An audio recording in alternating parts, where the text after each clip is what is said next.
Біздің қазақ әдебиетінің қасіреті қалың. Ол негізінен Қызыл империя кезіндегі қуғын-сүргінге байланысты.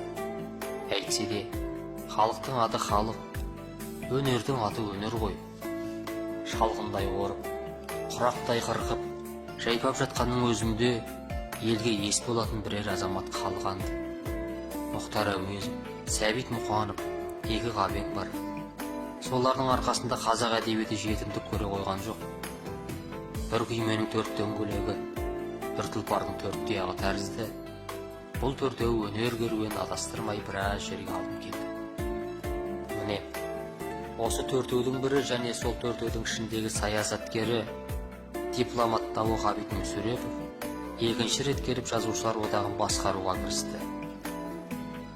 Бұл Ғабең жай дипломат қана емес, адамдар арасында жүріп жататын шахмат ойынының да шебері, композиция құрудың да виртуозы еді. Есею жылдарына бола басталып, басқа да дау-дамайлармен ушыққан жазушылар одағындағы ұлы майданда жеңіп шыққан жалғыз Ғабит болды. Олай дейтінім, Қазақстан жазушылар одағының президиумы 15 адамнан тұратын. Соңғы шешуші мәжілісте соның екеуі қатынаспай, қалған 13-дің 6-ы Сәбеңді, 6-ы Ғабиденді қолдап тепе-тең бөлінді. Ғабит ақсақал ғана ешбір топқа қосылмай, жалғыз өзі қалыс қалды. Сол дипломатияның арқасында Қазақстан жазушылар одағының бірінші хатшысы болып сайланды. Сөйтіп, жаңа орнына келіп отырды. Сол күні-ақ жұмыс сұрап өтініш апарып тастадым. 5 ай бойы жауап болмады. 5 ай бойы поэзия бөлімінің консультантының орны бос тұрды. 5 ай бойы ешкімге бұйрық берілмеді. Бірақ 5 ай бойы поэзия секциясына түскен қолжазбалардың шекесіне Мырзалиевке деп бұрыштама соғылып отырған. Мұны қалай түсінуге болады? Осы күнге шейін соған ақылым жетпей-ақ қойды. Басқа әрекеттерін былай қойғанда Ғабеңнің жүріс-тұрысы, өзін-өзі ұстауы, тіптен киім киюі өзгелерден гөрі өзгешелеу болатын. Күн сайын костюм ауыстырып отыратын. Костюмдерінің саны да 7-8-ден кем болмаушы еді. Әр күннің өз костюмі болатын.